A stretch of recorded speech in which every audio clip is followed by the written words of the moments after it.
Bonsoir tout le monde. J'ai rien compris. Bonsoir tout le monde. Ah, je suis très heureux de vous voir ce soir. Merci d'être là. On va passer une belle soirée ensemble. Une soirée où on va se laisser transfigurer. C'est la veillée de transfiguration ce soir. Vous avez monté quelques marches. Vous avez monté une petite montagne, mais Jésus est pleinement là. D'abord dans l'Eucharistie, à l'arrière du tableau ici, à l'arrière de l'écran, Jésus est pleinement là. Et Carlo est un témoin extraordinaire de la transfiguration, la lumière du Christ. Et Madame Louise Normando connaît très, très bien le bienheureux Carlo Acutis. Alors ce soir, elle va nous en parler. On va voir aussi un beau vidéo. Vous allez pouvoir voir l'exposition de Carlo Acutis. Alors, je souhaite la bienvenue à Madame Louise Normando.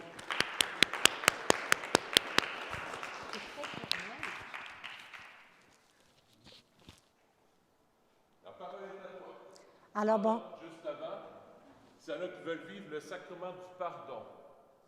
Après le vidéo, on sera disponible, il y a 2 prêtres à votre disposition.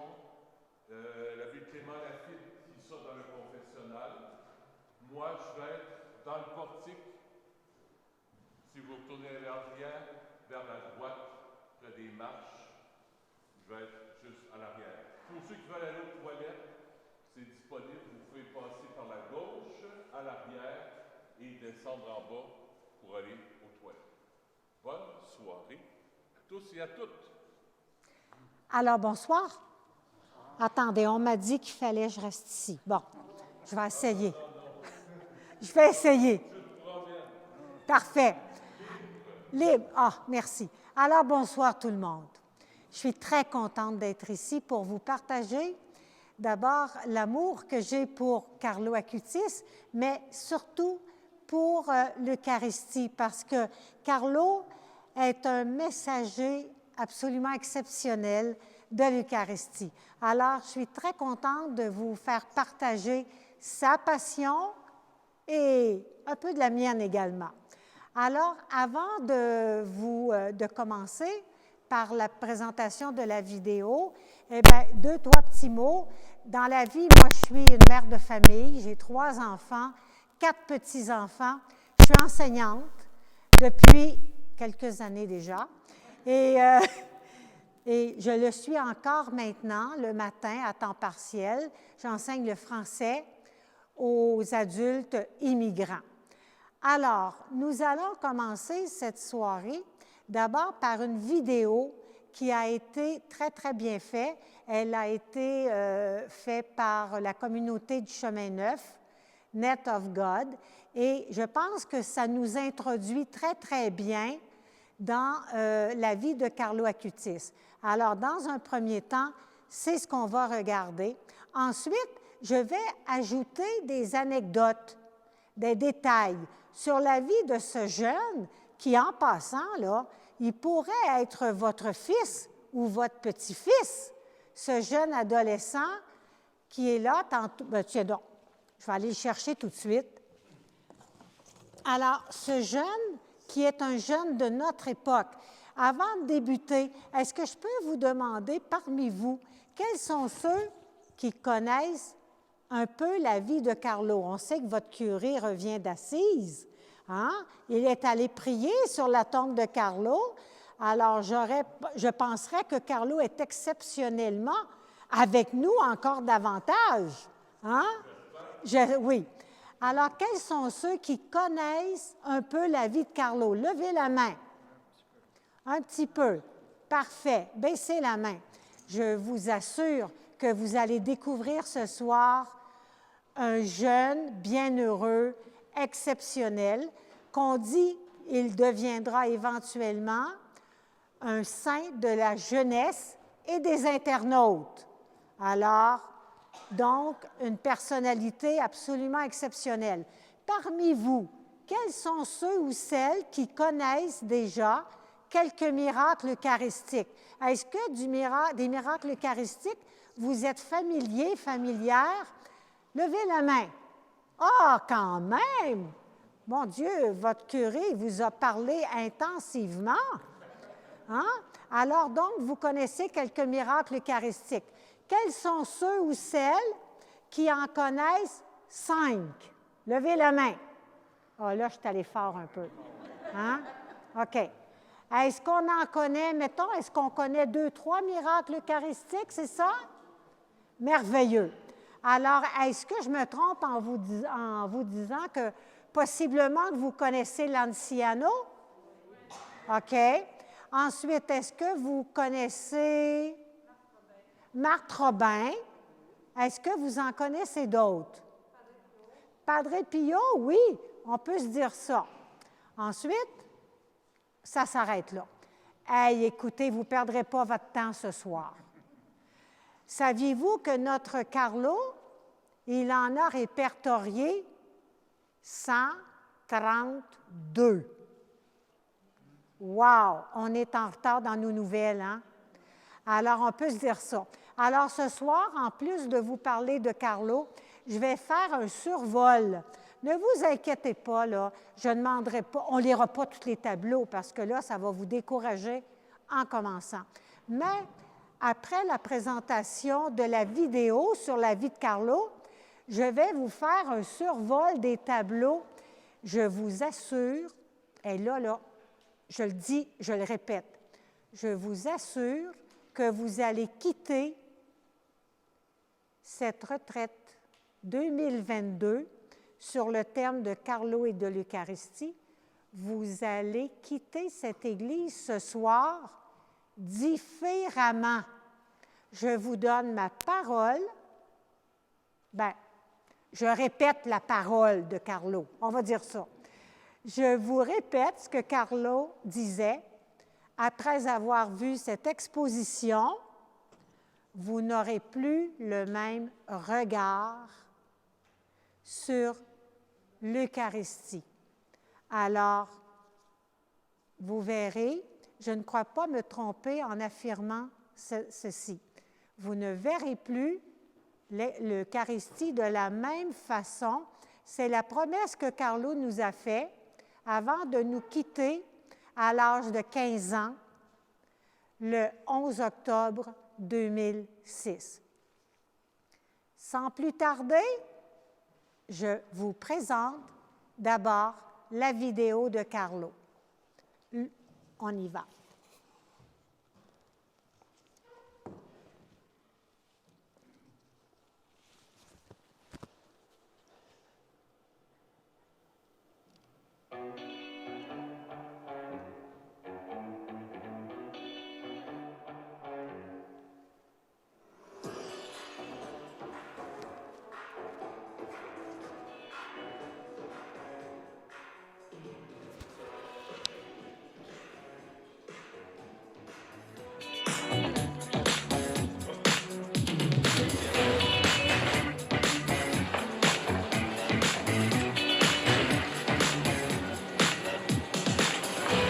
Tous, nous naissons comme des originaux, mais beaucoup meurent comme des photocopies. Carlo disait, tout le monde naît original, mais beaucoup meurent comme des photocopies. En clair, pour chacun de nous, Dieu a un projet unique et irremplaçable. Il suffit de penser à nos empreintes digitales, et il n'y en a pas une seule pareille. Ça veut dire que le Seigneur, pour chacun d'entre nous, a vraiment un projet particulier. En possibilité, c'est sûr, mais c'est à nous de le réaliser avec la liberté qu'il nous a donnée.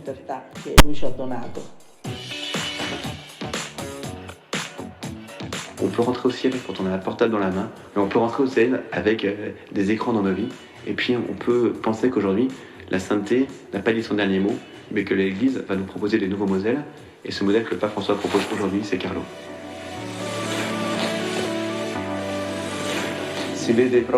On voit bien qu'il le propose comme un modèle pour une bonne utilisation des médias sociaux, d'Internet, de tout ce qui tourne autour de l'application WhatsApp ou Facebook. Il a su l'utiliser pour de bonnes raisons. Il a su s'en servir pour propager le royaume de Dieu.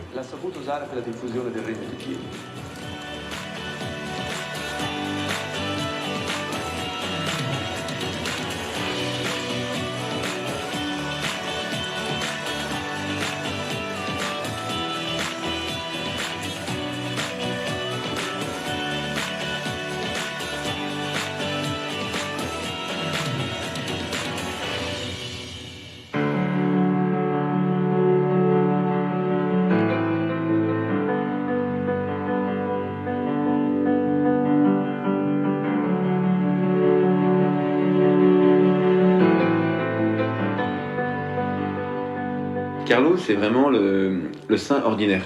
Carlo, c'est celui qui met en œuvre et en pratique la phrase que Mère Teresa disait « On ne peut rien faire de grand, mais que des petites choses avec un grand amour ». Il est né en 1991, il a une vie totalement banale. Il va à l'école maternelle, au primaire, au collège, puis au lycée. Carlo, voilà, c'est un jeune qui grandit dans son quartier. Alors on peut aller à l'école et puis s'ennuyer, traîner ses baskets. Mais Carlo, quand il va à l'école, c'est l'occasion de rencontrer les gardiens d'immeubles, les gens qui sont là et qui le croisent sur son chemin. Et pour chacun, il a un petit sourire, un petit regard.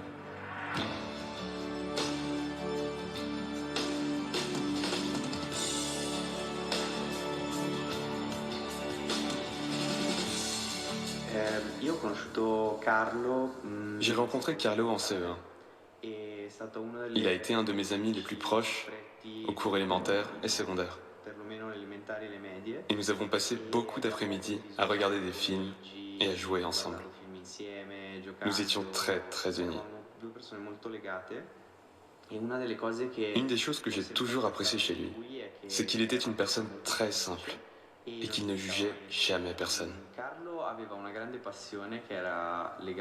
Carlo était un grand passionné d'informatique et surtout il aimait faire des vidéos, souvent comiques, en filmant des animaux qui étaient dans la maison, des vidéos drôles et puis, comme je ne suis pas un grand expert en informatique, il me montrait le produit une fois terminé. C'était des vidéos très drôles.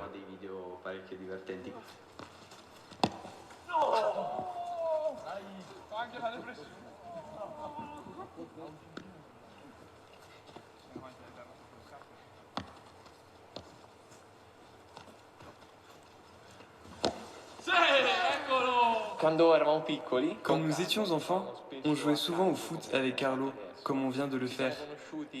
On s'est connus à l'âge de 6 ans, pendant un été, parce que mon frère et moi, on allait chez ma grand-mère à Assise passer quelques semaines en été.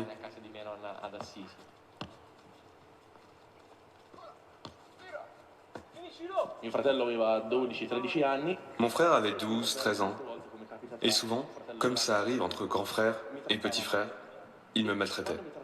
Et quand il me maltraitait devant Carlo, Carlo, à plusieurs reprises, a pris mon frère et l'a jeté à la porte de la maison pendant une demi-heure.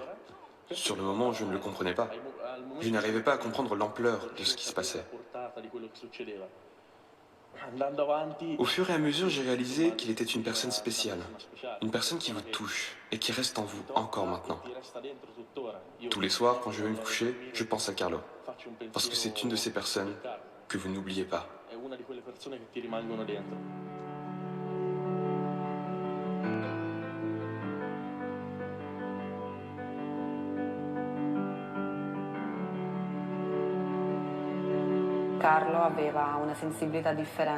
Carlo avait une sensibilité différente sur la religion, même quand nous étions enfants. Mon frère et moi, contrairement à Carlo, avons eu une autre éducation. Mais Carlo, je dois dire, a essayé de nous orienter vers quelque chose d'un peu plus spirituel.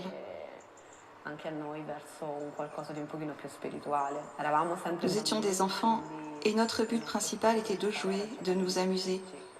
Mais quand on se promenait à Assise, une ville riche en églises, en culture spirituelle et religieuse, je dois dire qu'il aimait nous emmener dans les églises, juste pour les visiter.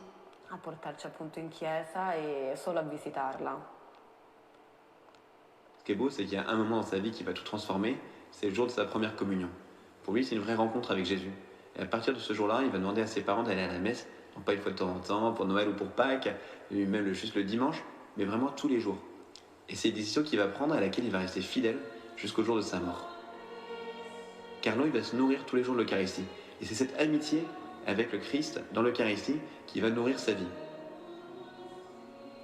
La maman de Carlo, qui elle, n'est pas hyper engagée dans sa foi, qui a un rapport un peu mondain à la foi chrétienne parfois, elle va se laisser convertir par la foi de son fils. Et lui-même, il va aider sa maman à devenir catéchiste. Carlo m'a posé beaucoup de questions. Mon ignorance et mes manques étaient énormes.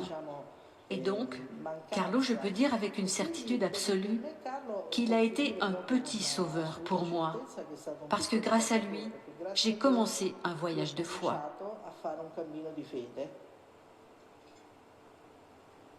Pour lui, sa journée, c'était de rencontrer Jésus à la messe. Juste pour vous faire comprendre à quel point il y tenait. Quand on partait en voyage, la première chose qu'il demandait, c'était de savoir où était l'église la plus proche pour pouvoir assister à la messe et ne pas manquer cette rencontre avec Jésus à laquelle il tenait tant. Il disait que nous avons beaucoup plus de chance que ceux qui ont vécu il y a 2000 ans à côté de Jésus, parce qu'il suffit d'aller à l'église locale la plus proche et nous avons Jérusalem chez nous. Pour lui, c'était évident que Jésus est réellement présent là où il y a un tabernacle.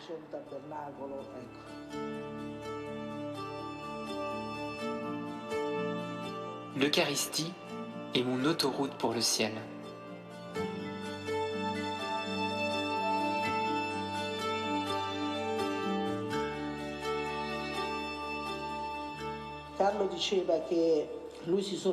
Carlo disait qu'il était surpris de voir des personnes faire des kilomètres de queue pour se rendre à un concert de rock ou à un match de football ou bien pour aller voir le dernier film sorti.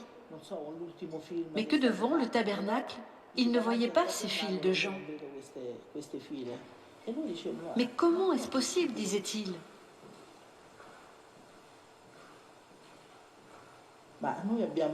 Nous avons Jésus vivant et réel dans le tabernacle et personne ne fait la queue. Carlo le savait très bien et il était vraiment convaincu de cela. Il disait souvent que beaucoup de gens passent des heures au soleil pour bronzer, mais devant Jésus, vous devenez des saints.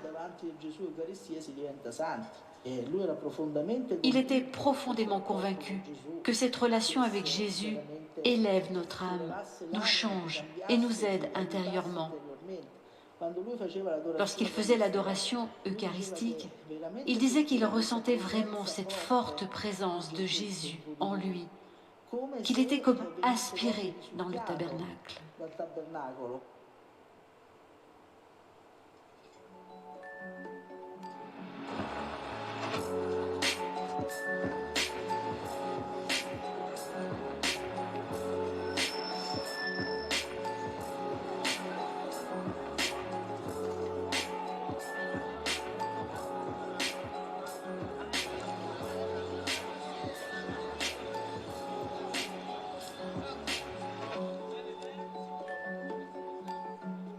Pourquoi les hommes sont-ils si préoccupés de la beauté de leur corps, mais n'ont-ils pas souci de la beauté de leur âme? Carlo vit pas dans sa bulle. Carlo, bien qu'il soit enfant unique, il n'est pas seul au monde. Il va très rapidement s'engager, quand il sera adolescent, avec les frères capucins et faire des maraudes avec eux, servir des repas pour les pauvres à Milan. Alors qu'il était jeune, il aurait pu se demander, voilà, comment est-ce que je fais à 12-13 ans pour servir les autres? J'ai que mon argent de poche. Et lui, il n'attend pas d'avoir des grands moyens. Avec le peu qu'il a, il partage. Comme le dit Mère Teresa de Calcutta, commençons à faire le bien en bas de chez nous. Il a pris ces paroles très au sérieux. Nous habitons dans le centre de Milan. En bas de chez nous, il y avait souvent des clochards qui dormaient dans des cartons, qui avaient froid. Et il s'était organisé avec notre employé Radjej pour apporter tous les soirs une partie du dîner. Avec son argent de poche, il achetait aussi des sacs de couchage qu'il distribuait, au lieu de s'acheter des jouets ou d'autres choses.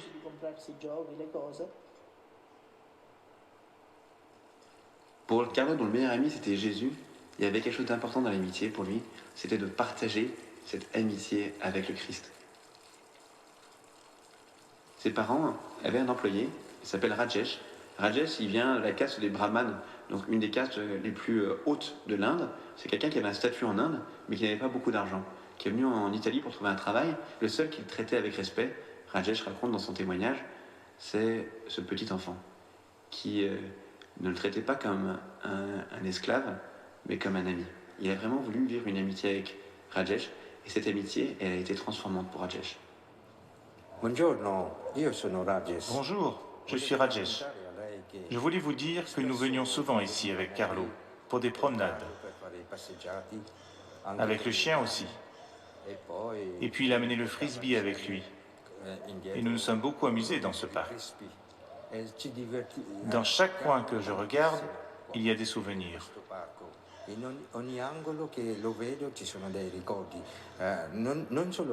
Depuis que j'ai commencé à travailler avec cette famille, de nombreuses années se sont écoulées.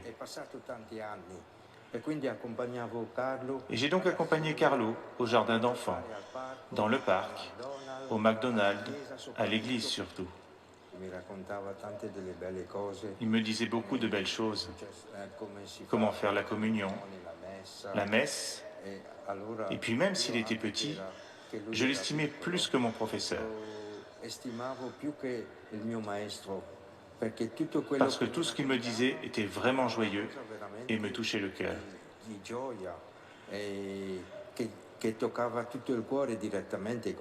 Il m'a dit des choses sur le Seigneur, sur Notre-Dame. Et puis lentement, j'ai aussi senti que je me convertissais de l'intérieur. Il était si petit, et j'étais étonné qu'un si jeune enfant me donne l'exemple de la vie. Il a été un vrai professeur pour moi. C'est pourquoi je me suis converti de l'hindouisme au christianisme.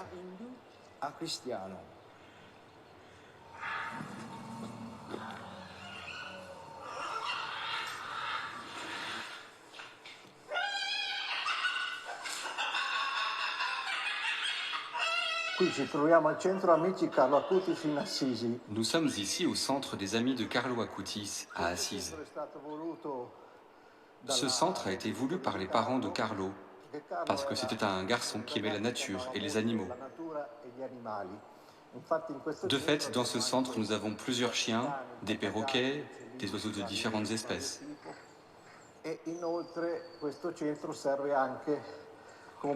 Ce centre sert également de lieu de repos, de rencontre pour les groupes de jeunes qui vont à l'ermitage de Saint-François.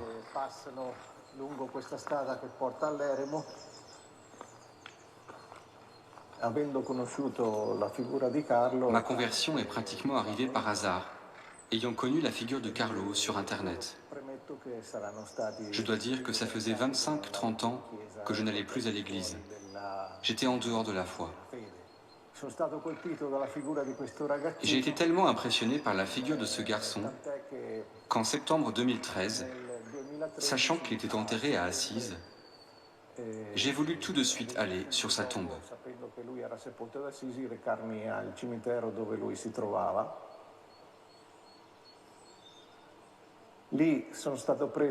Là, j'ai été pris par une forte émotion et je suis arrivé en larmes.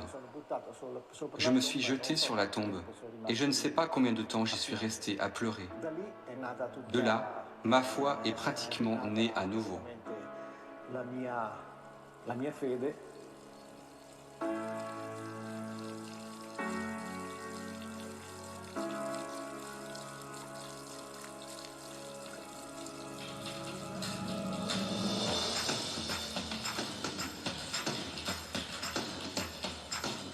Pour Carlo, l'informatique, c'est avant tout une passion. Carlo, c'est vraiment ce qu'on peut appeler un geek, genre quelqu'un qui est féru de nouvelles technologies. Carlo, il n'a pas encore les réseaux sociaux, il aura un email. Carlo, c'est le premier saint du ciel qui a une adresse email. Il n'avait pas encore Facebook parce que ça n'existait pas, mais il a les nouvelles technologies et son usage, il peut un peu nous inspirer aujourd'hui. Il est non seulement social, son usage des nouvelles technologies, mais il est aussi missionnaire. C'est ça qui est impressionnant. Pendant 2 ans, il va se dire, comment est-ce que je peux faire pour partager ma plus grande passion avec mes amis. Sa plus grande passion, c'est Jésus dans l'Eucharistie. Comment est-ce qu'il peut trouver les mots pour la partager avec les jeunes de son âge? Et du coup, il va faire des recherches. Et là, il va se servir de Google, il va se servir de Wikipédia, il va se servir de tous ces trucs sur Internet où on peut trouver plein d'informations. Il va essayer de parler aux jeunes, en fait, en rappelant ce qu'on oublie à l'époque, que plusieurs fois dans l'histoire, il y a eu ce qu'on appelle des miracles eucharistiques. Des moments où, de façon très surprenante, de façon presque incompréhensible, ce qui n'était que du pain, ce qui n'était que du vin, est devenu un morceau de chair et du sang. Et alors ça, c'est incroyable parce que ça s'est passé plusieurs fois dans l'histoire. Du coup, ce qui est fascinant, c'est que Carlo, il dit, eh bien, il faut que je reprenne tous ces miracles. Je vais faire une exposition où je veux tout présenter. Il montre les témoignages de ces prêtres, de ces fidèles qui ont été témoins de cela, et comment est-ce que ça a transformé leur vie.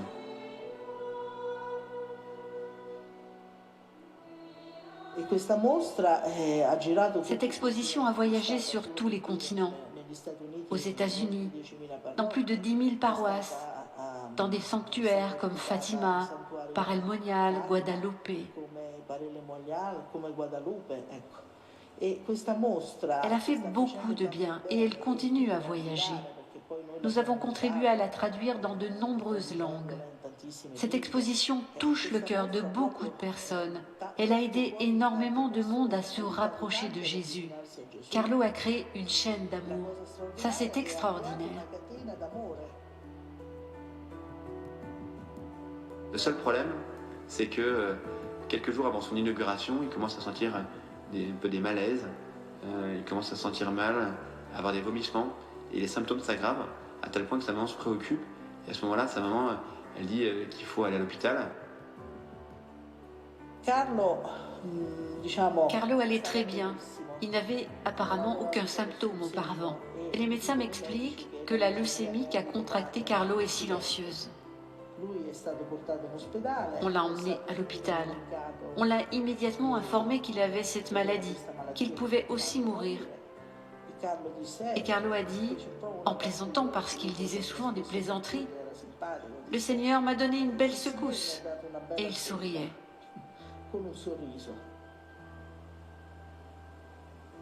Et puis il m'a dit, « Maman, je ne sortirai pas d'ici vivant. Mais tu verras, je te donnerai beaucoup de signes après. » Et de fait, Carlo n'est pas sorti vivant. En 3 jours, il est mort, parce que cette maladie est dévastatrice. Les blastes ont proliféré dans le sang et il est mort. Ça a été très rapide.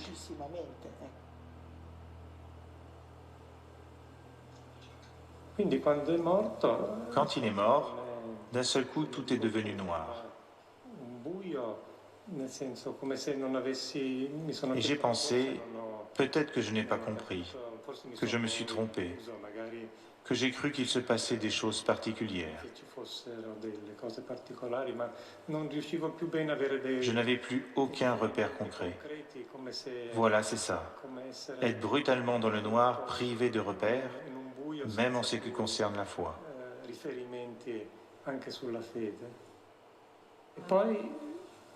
Et puis petit à petit, on s'est rendu compte que non. Tout cela avait un sens, et cela faisait partie d'un dessein. Et petit à petit, cela nous a apaisés.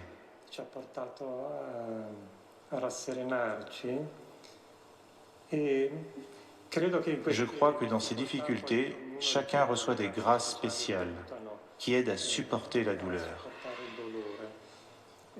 Surtout, nous avons eu des grâces qui nous ont aidés à comprendre que nous ne sommes pas dans une loterie folle, mais qu'il y a un projet d'amour derrière tout cela. Cela nous a apporté une grande paix. Et avec le temps, ça m'a aidé à guérir la douleur de cette séparation si brutale.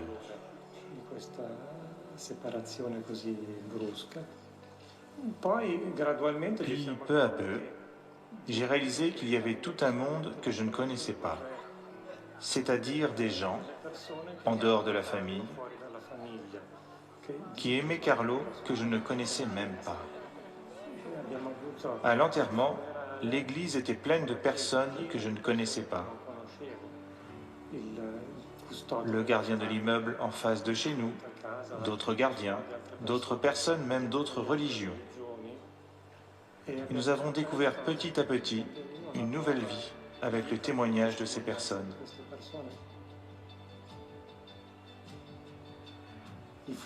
L'enterrement a été absolument unique. C'était presque comme une fête.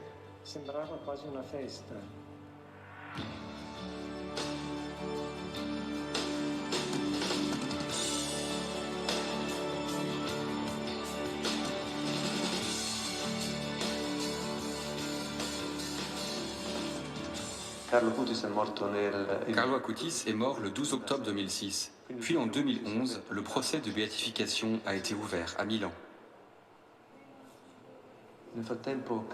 Carlo a fait un miracle au Brésil. Il s'agit de la guérison d'un enfant souffrant d'une malformation congénitale du pancréas qui s'est rétabli grâce à son intercession. C'è stata una preghiera corale di tutta una parrocchia. Il parroco ha coinvolto i parrocchiani. Le curé d'une paroisse, qui avait connu Carlo par les médias, a invité tout le monde à prier. Le 12 octobre, anniversaire de la mort de Carlo, il a célébré une messe. Et à la fin de la messe, un enfant gravement malade du pancréas, qui était dans les bras de son grand-père, qui priait pour sa guérison, a été guéri miraculeusement. Da lì è venuta la guarigione miracolosa.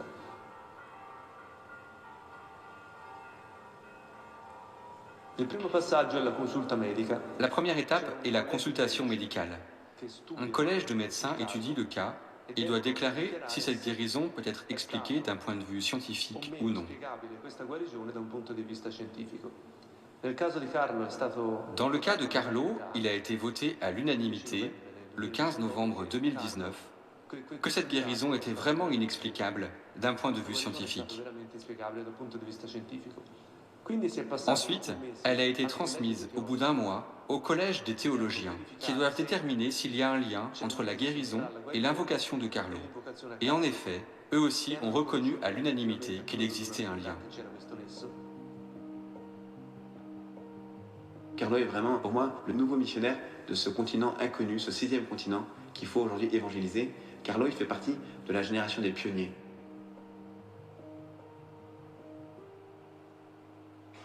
La mort de Carlo m'a certainement fait réfléchir sur le sens de la vie. Si Dieu existe, parce que ce sont des questions qu'on se pose à l'adolescence. Pourquoi est-ce que je crois? Est-ce que c'est moi qui veux croire? Ou bien est-ce que je subis passivement la façon de penser que quelqu'un m'a enseigné?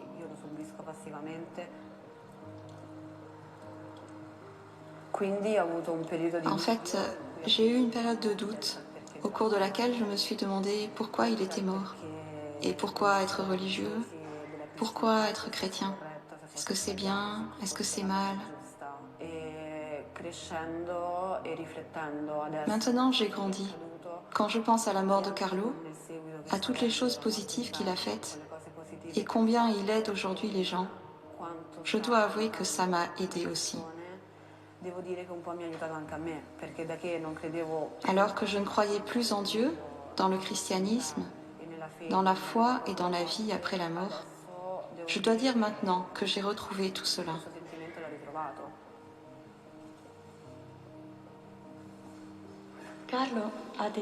Carlo nous a dit « Être toujours unis à Jésus, voilà le but de ma vie ». Et cette phrase me touche beaucoup parce qu'elle me rappelle ce qu'est l'essentiel.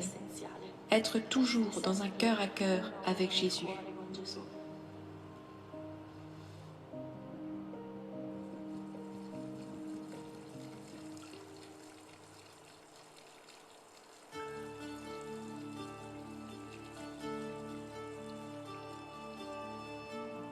De l'Évangile de Luc, chapitre 10, versets 2 et 3. Il leur dit : La moisson est abondante, mais les ouvriers sont peu nombreux. Priez donc le maître de la moisson d'envoyer des ouvriers pour sa moisson. Allez, voici que je vous envoie comme des agneaux au milieu des loups.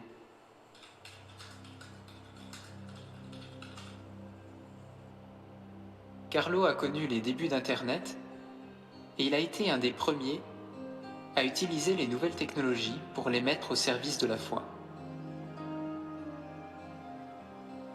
À sa suite, donne-nous, Seigneur, d'être audacieux et imaginatifs. Que nous n'ayons pas peur de nous emparer de tous les outils à notre disposition pour transmettre ton amour et diffuser l'Évangile.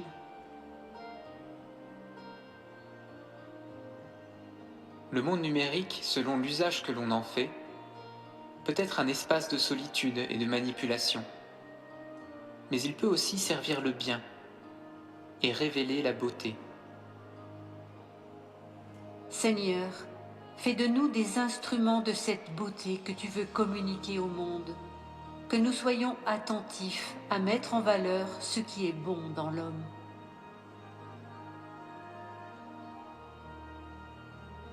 L'épidémie de coronavirus qui a frappé le monde a obligé une partie des habitants de la planète à rester confinés chez soi. C'est alors qu'Internet et les réseaux sociaux ont montré leur incroyable puissance à nourrir la communion et entretenir la solidarité.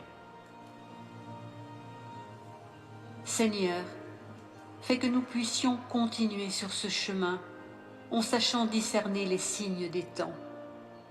Renforce nos liens fraternels. Continue à tisser ce réseau de prières que tu as commencé. Et que tous ensemble, là où nous sommes, nous soyons ce monastère invisible où tu es présent.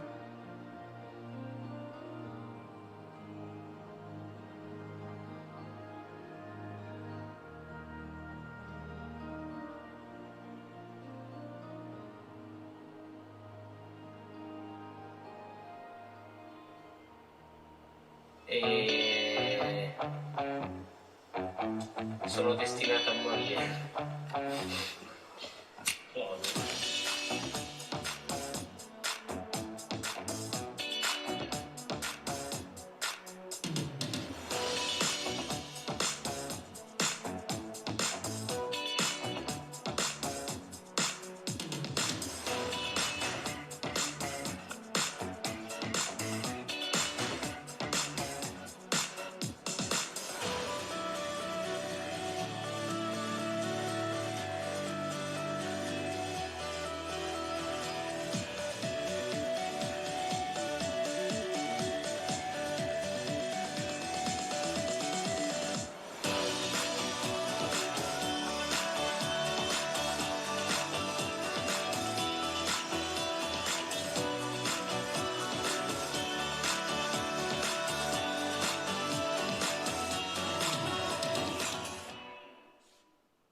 Intéressant. Oui. Alors, est-ce que le son vous a permis quand même de comprendre? Parfait. Alors, je suis bien contente. Alors, vous avez là, sur cette vidéo qui a été produite, un bon survol de la vie de Carlo Acutis. Pour ceux ou celles parmi vous qui aimeriez la réécouter à la maison, avec vos enfants ou avec des membres de votre famille,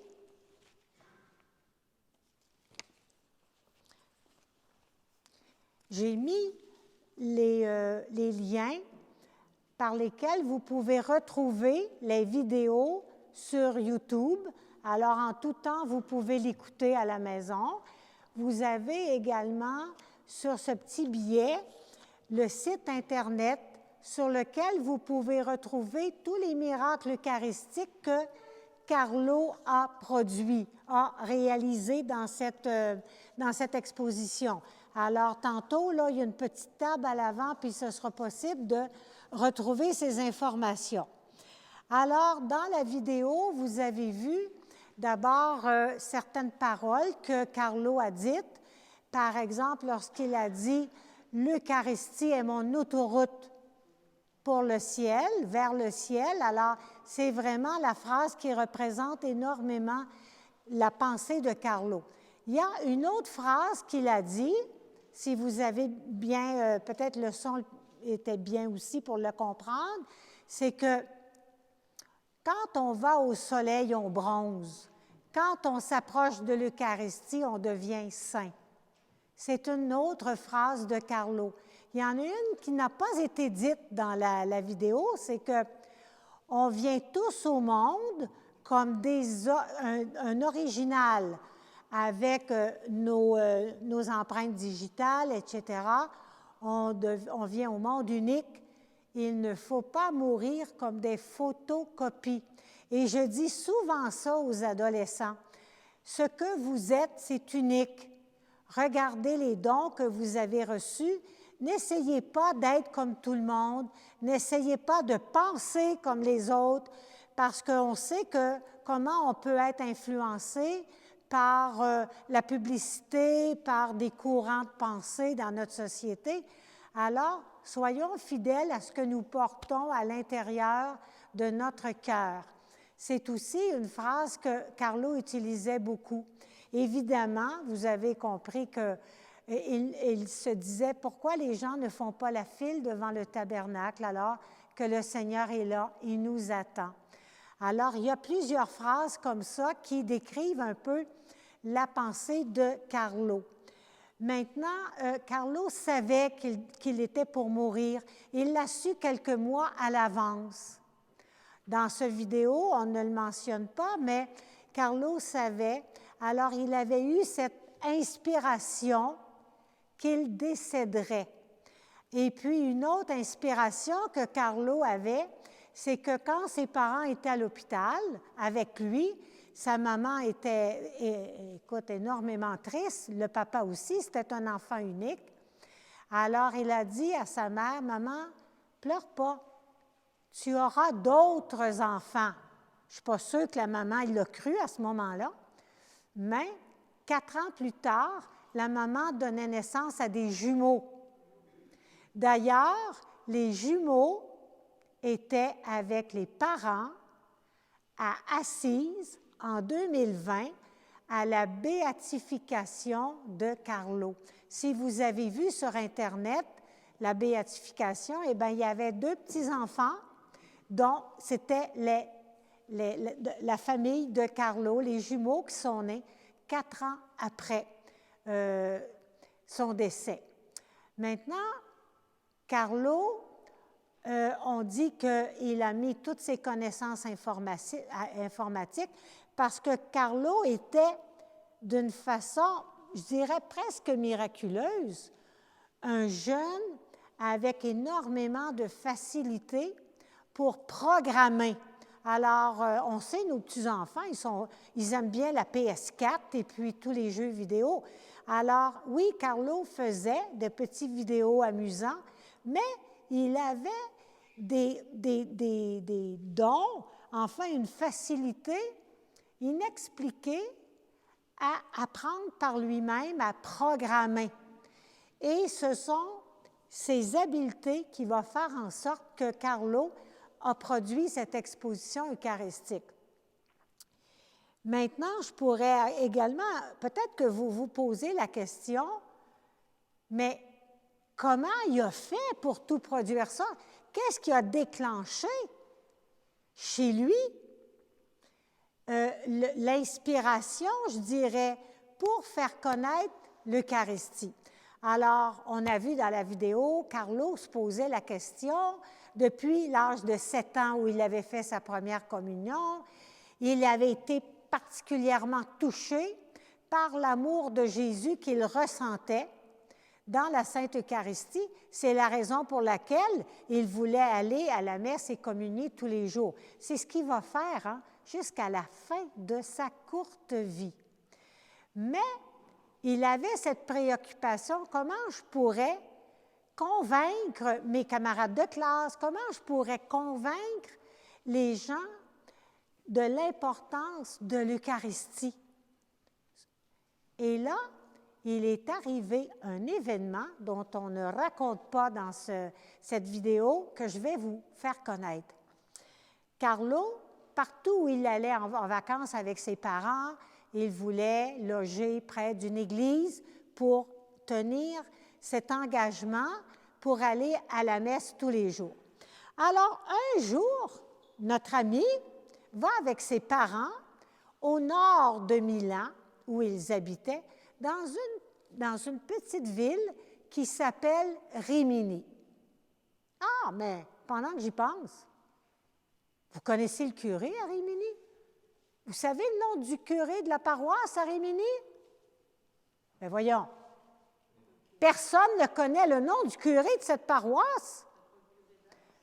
Ben non.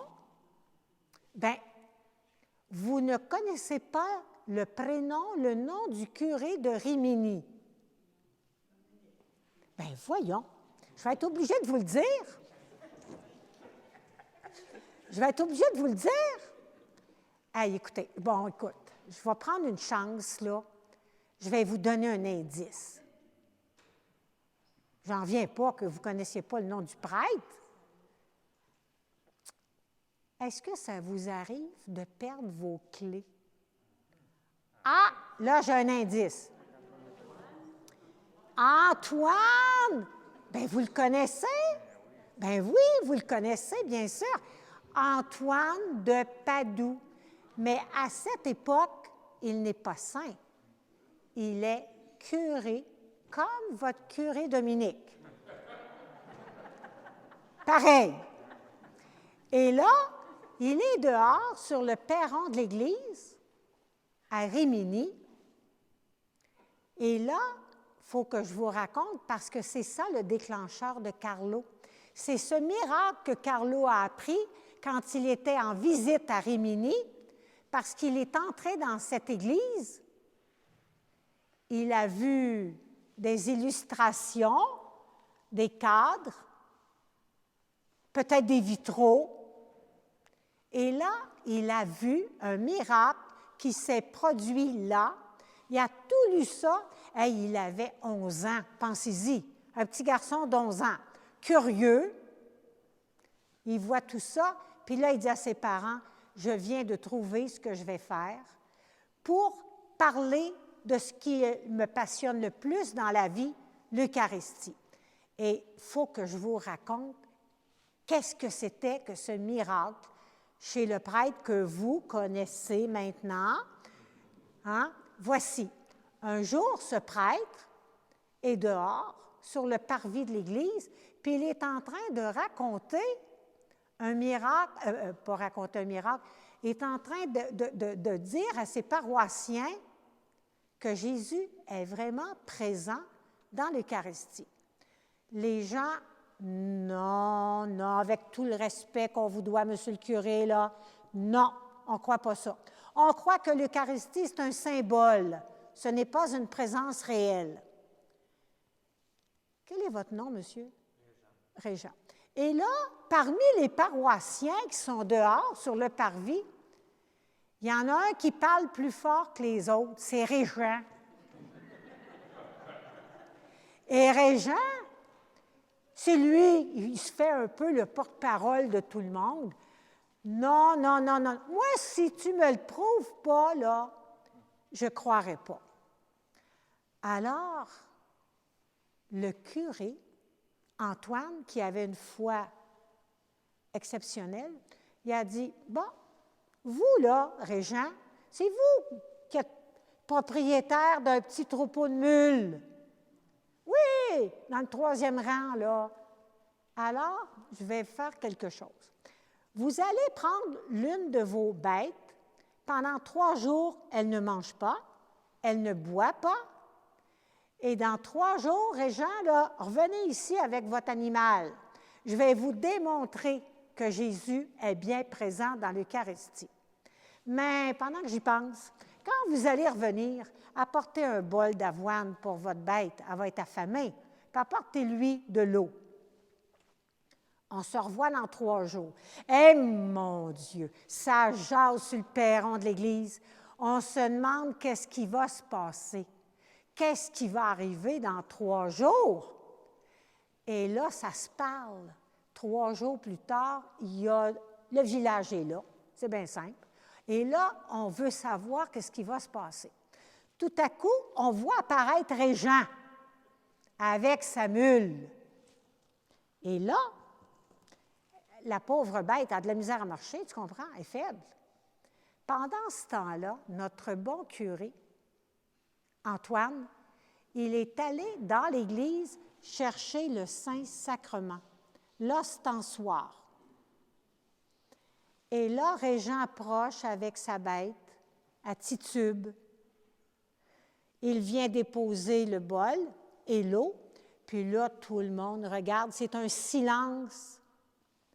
La bête approche vers le bol et là, hop, elle bifurque et elle vient se prosterner devant l'ostensoir que tient le curé Antoine, à la stupéfaction générale. Cet animal, vous pourrez le voir de plus près tantôt, où l'on voit la mule, les deux pattes d'en avant par terre et prosternée devant l'ostensoir. Alors, ce fut un miracle eucharistique où le Seigneur est intervenu à travers sa création, à travers un animal, une mule, ce qui a permis de soutenir la foi en la présence réelle de Jésus dans l'Eucharistie.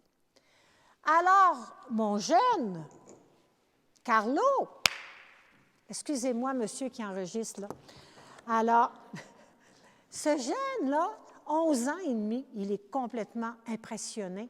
Il est touché par ce qu'il vient de lire sur les tableaux dans l'Église. Et voilà qu'il a son inspiration et qu'il dit, OK, je vais, avec ses habiletés informatiques, répertorier Wikipédia, Google, etc., les miracles qui se sont produits au fil des siècles.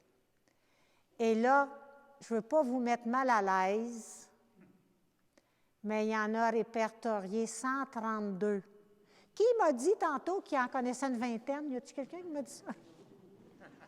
132 miracles qui ont été répertoriés par Carlo. Il mettra 3 ans à produire cette exposition. 3 années. Il va être aidé par ses parents, bien sûr. Mais pendant 3 ans, tous ces temps libres vont passer à répertorier les miracles. Il va terminer. Toute cette exposition sera, il y aura une préface écrite par Monseigneur Comastri, qui était archevêque à l'époque, vicaire du Vatican, à l'année 2005. Il a rédigé la préface. Donc, tout ce que vous voyez, là, les 132 miracles, il n'y a rien qui est inventé, là. Ça a été authentifié. Mais, vous avez entendu, le Seigneur, parfois, a ses voix qu'on ne comprend pas toujours.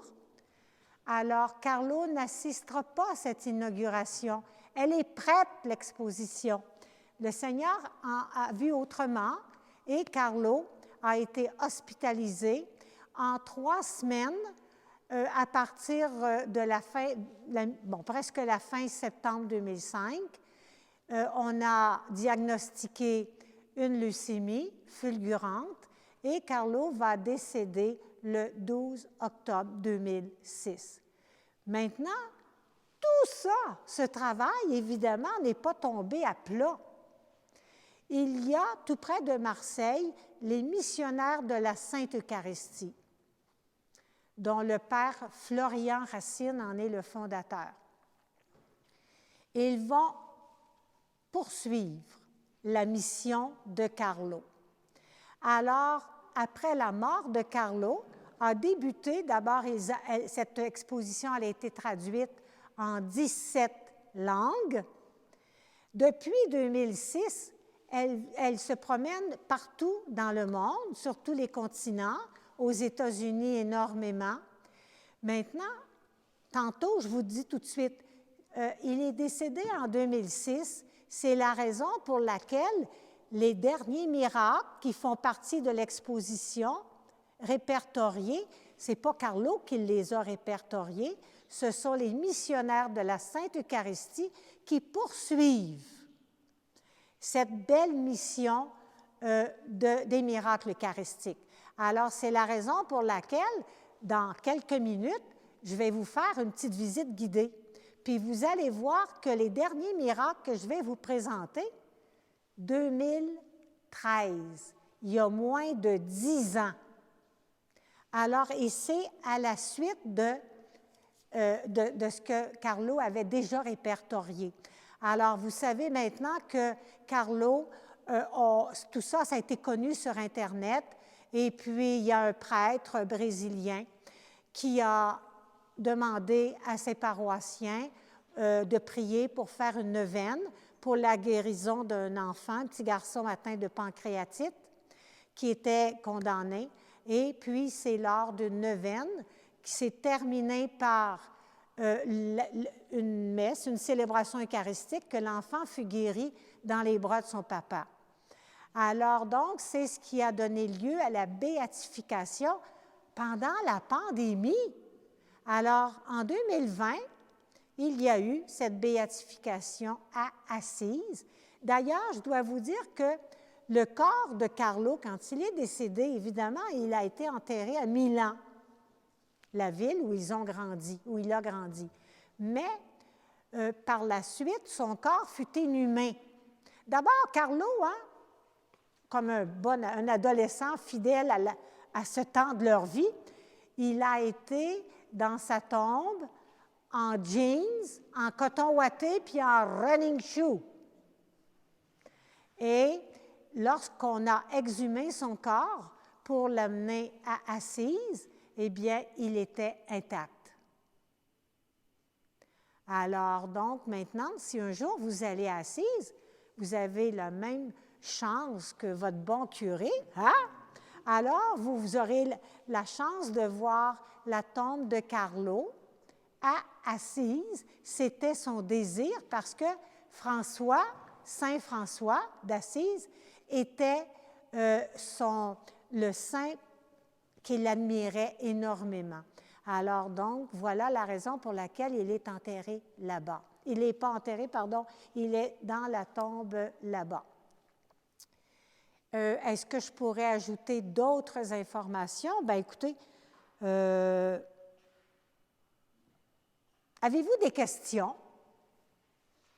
Allez-y, Régent. Vous, là, vous ne regrettez pas pour la nulle, toujours, là? C'est pas ça? OK. Alors, qu'est-ce qu'il y a, M. Régent? Justement, qu'est-ce qui fait que vous parlez de cette exposition-là de Carlo à Cultus? Comment ça vous avez entendu parler? OK, merci. Oui, je vais répondre très, très, très brièvement. Moi, je suis enseignante et l'été en vacances et mes 3 enfants sont grands.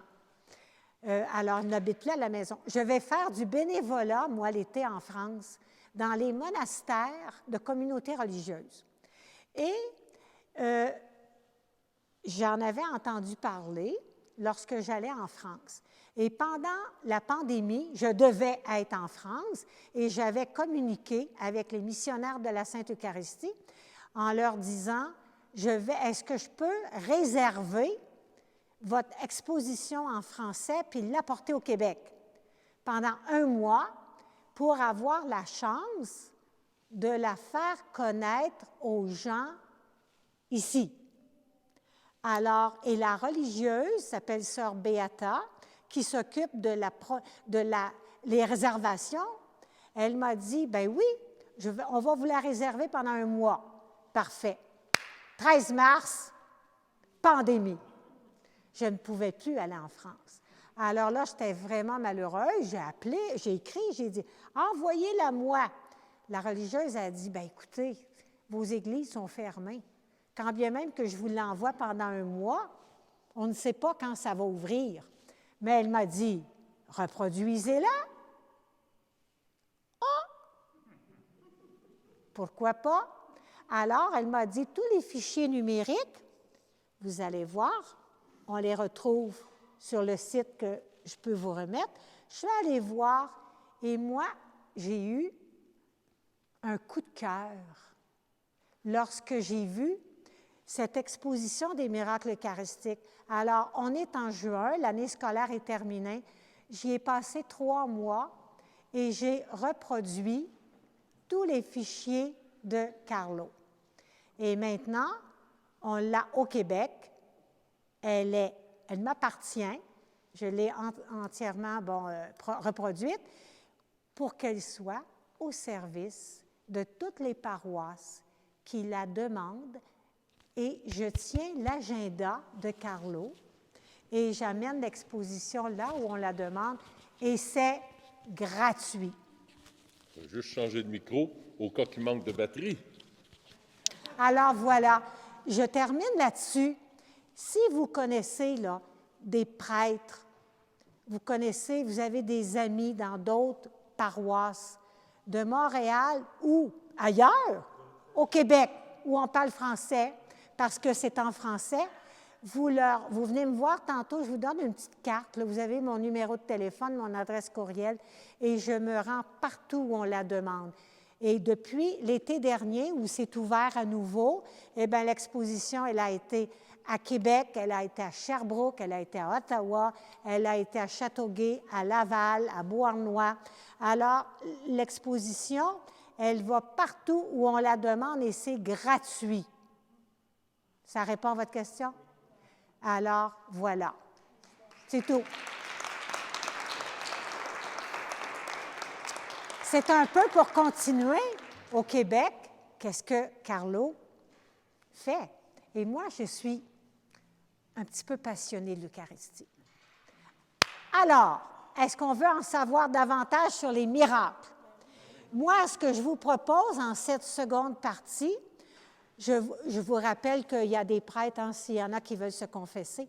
Moi, si ça vous convient, je vais, pendant la prochaine 30 minutes, vous présenter les miracles eucharistiques. Je vais en faire un survol, 30 minutes.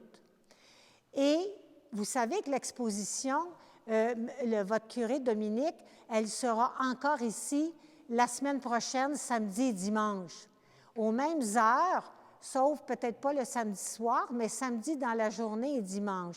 Alors donc, si vous avez des gens qui veulent venir, je suis là et je présente l'exposition et la vidéo sur la vie de Carlo. Alors maintenant, je vous propose, je vais le faire en une trentaine de minutes. Je vais faire un survol. Inquiétez-vous pas, on ne lira pas chaque tableau. Mais si jamais, vous, là, vous dites, « Ah, moi, là, écoute, allez sur Internet trouver les tableaux. » C'est un peu difficile parfois de lire sur Internet et puis le lendemain encore.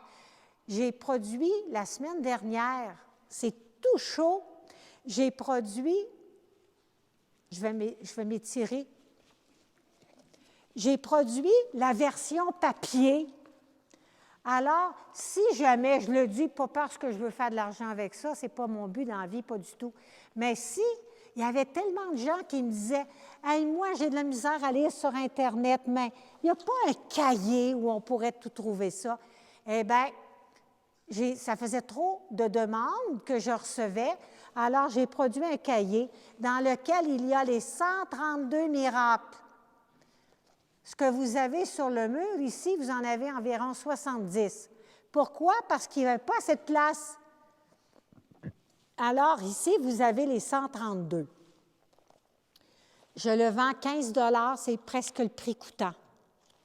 Et ensuite, si jamais, je le dis tout de suite, ça vous intéresse de la lire, la biographie de Carlo. Vous savez, le curé qui en parlait, là, le curé, le jeune prêtre qui parlait dans la vidéo, c'est un ami de la famille et c'est lui qui l'a écrit. Et ça ne peut pas être plus exact que ça. C'est le prêtre de la vidéo, l'abbé Will Conquer, qui l'a écrit. C'est écrit gros, il y a des photos. Alors, si jamais vous dites hey, « moi, j'aimerais ça le lire au complet », vous viendrez me voir. Je le fais pour accommoder les paroissiens. Voilà, c'est correct? C'est tout. Des questions?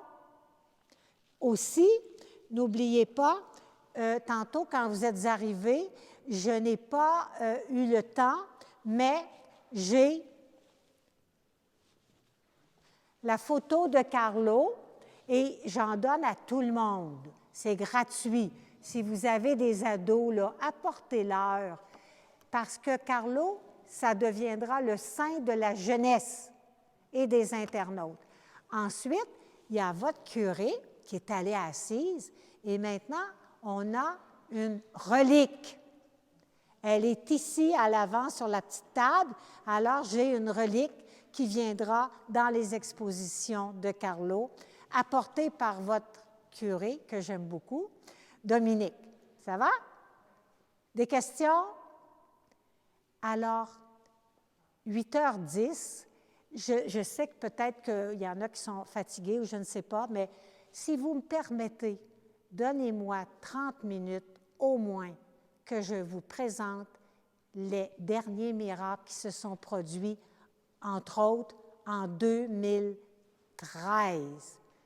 Je vous assure, ça ne vous laissera pas indifférent. Est-ce qu'on peut se déplacer? Venez avec moi. Puis il y en a qui peuvent s'asseoir dans les bancs où est monsieur et madame, là. Vous pouvez faire ça aussi. Disons qu'on va prendre l'allée qui est ici. Approchez-vous. Alors, si vous vous placez là, moi, je vais me mettre ici, tiens, approchez. On peut être dans les bancs, hein? S'asseoir ici dans les bancs qui sont disponibles, au moins pour entendre ce que je vais vous montrer. OK. Pour faciliter, oui, vous pouvez en prendre, j'en ai d'autres ici, là.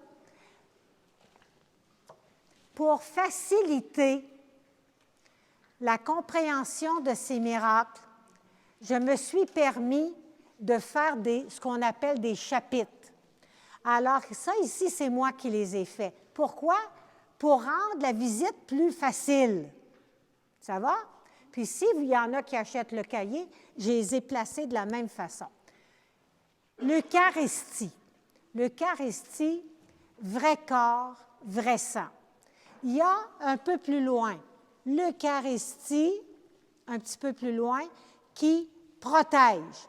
Il y a l'Eucharistie qui nourrit. Il y a l'Eucharistie où les animaux de la création le reconnaissent, un peu comme la mule.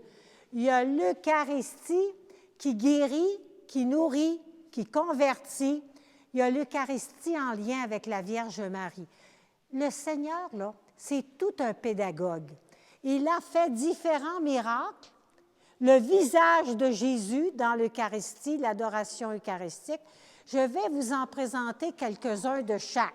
Ça vous va? Parfait. Les derniers. D'abord, je vous explique quelque chose. Peut-être que vous ignorez. Si un jour, vous recevez l'Eucharistie, la communion, ou vous la donnez, et que l'hostie elle tombe par terre, eh bien, moi, quand je suis ministre de la communion dans ma paroisse à Vaudreuil-Dorion, eh bien, moi, ça m'arrive, je vais la ramasser, puis je vais la consommer. Bon. Mais quand c'est l'hiver, puis qu'il y a de l'eau à terre, puis de la neige fondue, puis que notre hostie tombe par terre, des fois, c'est moins tentant de la consommer. Savez-vous qu'est-ce qu'on fait avec une hostie qui s'est salie en tombant par terre? Savez-vous ce qu'on fait avec? Vous le savez? Dans toutes les églises du monde, au Mexique, en Roumanie, n'importe où, c'est la même chose. Quand une hostie tombe par terre, on la recueille, elle est consacrée. On la met dans un bol d'eau et on met le bol d'eau dans le tabernacle. Quelques jours après, elle se dissout à force d'être dans l'eau. Ça ne prend pas de temps, quelques jours après. Et là, le prêtre va prendre cette eau dans laquelle l'hostie s'est dissoute, puis il va verser ça dans la terre d'une plante qui est dans l'Église, une plante vivante, là. S'il n'y a plus de plante dans l'Église, eh bien, il y a un lavabo en arrière dans la sacristie qui n'est pas connecté sur les égouts.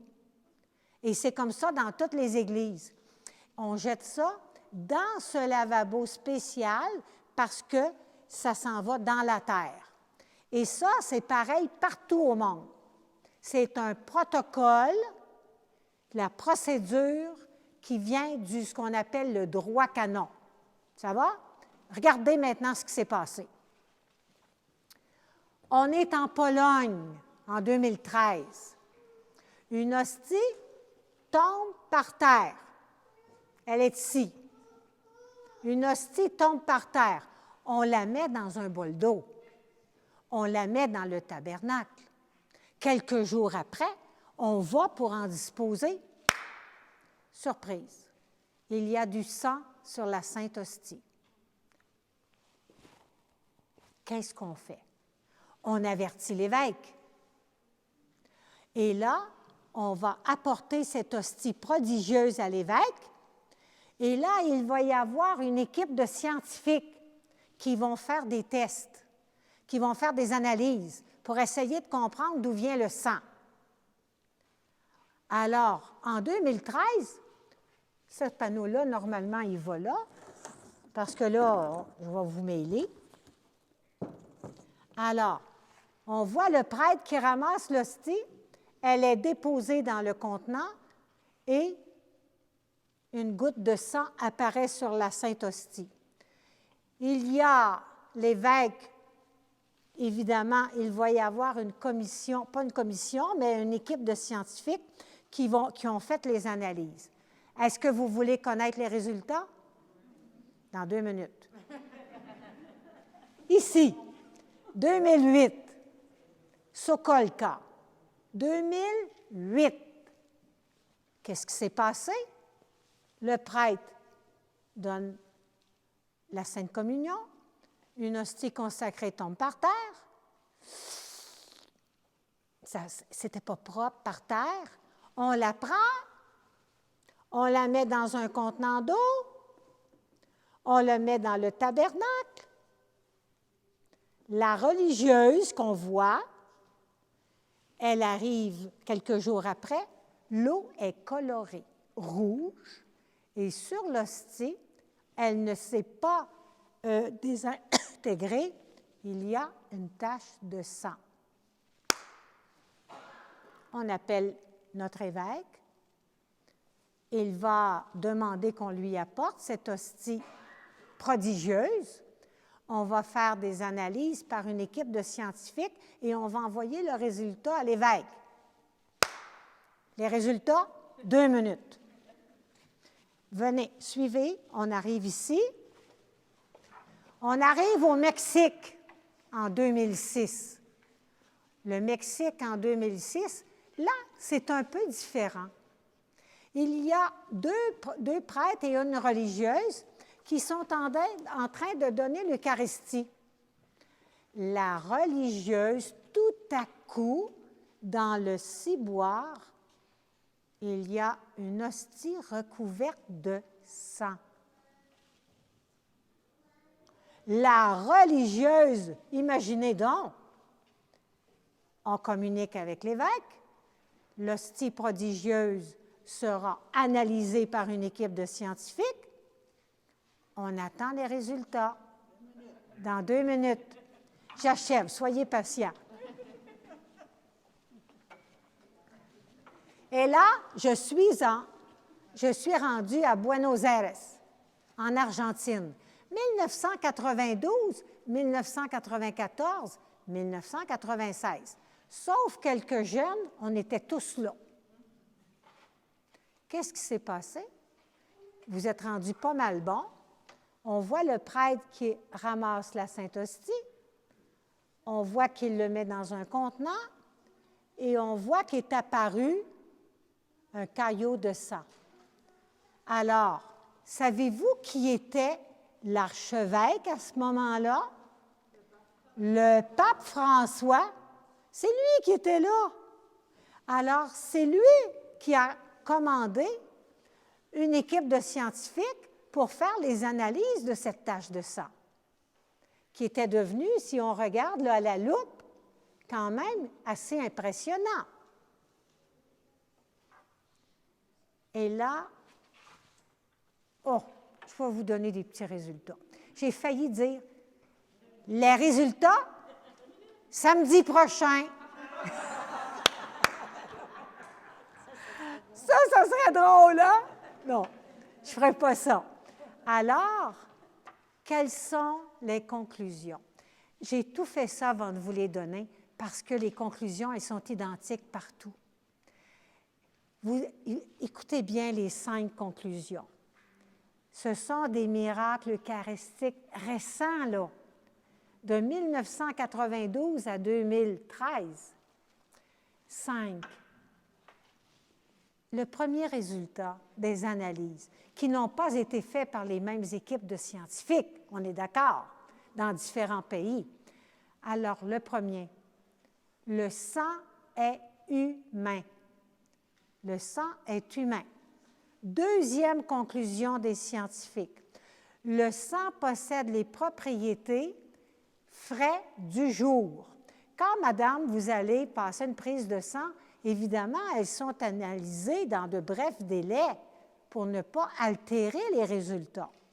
Alors, pensez que quand une hostie sur laquelle est apparu du sang, à partir du moment où elle a été découverte et qu'elle a été acheminée au diocèse, à l'évêché, qu'une équipe ait été constituée pour faire les analyses, il y a des délais, là. Eh bien, le sang possédait à chaque fois les propriétés d'un sang frais du jour. Troisième propriété, le sang fait partie du groupe AB à chaque fois. Le groupe AB. Quatrième propriété, le sang provient des tissus de la région du muscle du myocarde. Le sang provient de tissus prélevés sur le cœur. Cinquième, et ça m'émeut toujours, la cinquième conclusion, c'était que la personne de qui ce sang provient, qui a été analysée à tous ces endroits, cette personne était dans un état de tellement grande souffrance qu'il y avait une diminution observable de l'oxygénation dans ces cellules. On appelle ce phénomène le thrombus. C'est-à-dire que la personne de qui on analyse le sang souffrait tellement qu'il y avait comme des arrêts de respiration dus à la trop grande souffrance. Enfin, toutes ces caractéristiques, on les a retrouvées dans les résultats d'analyse sur le linceul le suaire de Turin. Ce sont les mêmes conclusions parce qu'on sait qu'il y a eu énormément d'analyses sur le Saint-Suaire, sont identiques. Je n'ai pas fini. Je vais vous impressionner encore. Bien, pas moi, mais ce que la bonté du Seigneur, le pédagogue que nous avons, qui, dans sa bonté, permet que ces miracles viennent raviver notre foi en l'Eucharistie. Même quand on reçoit l'Eucharistie, il n'y a pas, évidemment, on ne connaît pas des phénomènes extraordinaires. Il n'en reste pas moins que tout ce que vous voyez ici, l'Eucharistie qui nourrit, qui convertit, qui guérit, l'Eucharistie, vrai corps et vrai sang, c'est toujours la même réalité, là, bien sûr. Je vais ajouter un miracle que Carlo nous a répertorié, qui s'est passé au Venezuela en 1991. Alors, au Venezuela, le miracle dont il est question, c'est que dans une église, lors de la consécration, lorsque le prêtre remet la Sainte Hostie consacrée sur la patène, qu'il la sépare, eh bien, de cette hostie a jailli du sang. Alors, vous pourrez voir le tableau ici, juste derrière moi, qui s'appelle Béthania. Mais ici, en plus, évidemment que cette hostie, cette relique prodigieuse a été envoyée. Elle a passé par toutes les analyses. Une fois terminée, il y a un morceau que le prêtre de cette hostie prodigieuse, à un moment donné, elle a arrêté, bon, il n'y avait plus de sang, là, il l'a gardé dans son tabernacle pour l'adoration eucharistique de ses paroissiens. Ça s'est parlé. À un moment donné, les autres villes, les autres paroisses, tu comprends, on raconte ce qui s'est passé. De sorte que peu de temps après, il y a un prêtre étranger qui est venu avec un groupe de pèlerins voir ce miracle qui s'était produit à Béthania. Alors, parmi les pèlerins, il y a un jeune Américain qui est photographe. Alors, le prêtre amène les pèlerins voir le tabernacle et il leur dit, voilà ce qui s'est passé. Qu'est-ce qui s'est passé? Un second miracle. Pendant qu'ils observaient la Sainte Hostie, qui rappelait le miracle qui s'était produit, dans le morceau, tous les gens qui étaient là, qui visitaient l'Église, ont vu un battement du cœur dans la Sainte Hostie. Et ce jeune Américain qui avait son appareil photo, il l'a filmé, où l'on voit comme si le cœur de Jésus était dans la Sainte Hostie et qu'on voyait vraiment bouger tel un cœur. Ça s'est passé en 1991 à Béthania. Alors, tous ces miracles qui sont là, ça fait partie de notre époque. Ça n'a pas été des analyses faites il y a, je vais faire une comparaison, l'Anciano. À l'Anciano, tout le monde connaissait le miracle de l'Anciano. Sais-tu en quelle année, c'est Régent, hein? Sais-tu en quelle année, Régent? L'année 750. Hey, ceux qui ne connaissent pas l'Anciano, c'est un prêtre. Pendant la consécration, quand il a déposé l'hostie sur la patène, il y a eu un morceau de chair. Chair. Et ce morceau de chair-là était constitué de 5 parties. Chaque petit morceau pesait 11,85 grammes. Le premier, 11,85. Le deuxième, 11,85, etc. Sais-tu, quand on en mettait un sur la balance, n'importe lequel, 11,85 précisément. Et quand on en mettait 5 sur la patène, 11,85. Pourquoi? Parce que le Seigneur veut nous dire que si un jour vous apportez la communion à un malade et que la personne ne peut plus avaler, mais que vous lui en donnez une infime partie, Jésus est pleine, 100% présence, un petit morceau ou l'hostie complète. D'ailleurs, il y a un miracle qui s'est... Vous savez, quand le Seigneur prend le prêtre prend la patène, puis il fait tomber au cas où il y aurait des petites miettes. Hein? On voit ça. Vous savez qu'il y a un miracle eucharistique qui s'est passé un jour parce que la dame, la sacristine, qui s'occupait de laver les nappes, elle a apporté la nappe blanche chez elle, et quand elle est venue pour la laver, elle était pleine de petits picots de sang. Donc, des infimes petites miettes qui étaient tombées sur la nappe. Alors, Jésus est présent, peu importe la taille de la Sainte Hostie que nous recevons. L'Anciano, 750, là, j'entends du monde qui disent, là, je ne sais pas qui dans l'Église, là, j'entends quelqu'un qui dit « Ouais, mais en 750, il n'y avait pas les moyens qu'ils ont aujourd'hui. C'était peut-être pas exact, là. » En l'an 750, si vous calculez ça, le nombre d'années, ça fait 1400 ans, à peu près. Hey, on n'avait pas les moyens sophistiqués d'analyse qu'on a aujourd'hui. Ben, vous savez ce qui s'est passé? L'archevêque de Lanciano en 1971, il a dit, attends un peu, on va te régler ça. On a maintenant de nouveaux miracles. Il ne faut pas que les gens doutent que nous, chez nous, peut-être que les analyses n'étaient pas faites avec justesse. Alors, il a eu l'autorisation de reprendre les morceaux que l'on voit quand on va à l'Anciano. Il a eu l'autorisation de sortir les saintes reliques et de reprendre les analyses en 1971.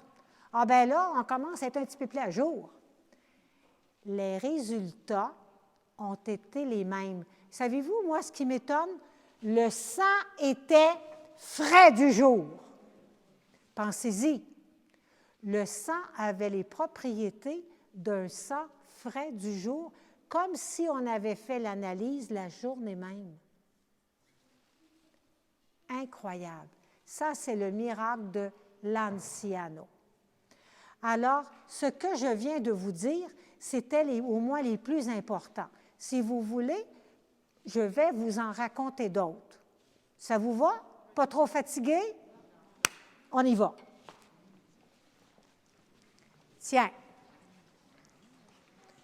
Je vais vous en raconter quelques-uns ici, mais ensuite, je vais maintenant faire un survol de quelques-uns. Ça va? Comment tu t'appelles, ma grande? Cindy? OK.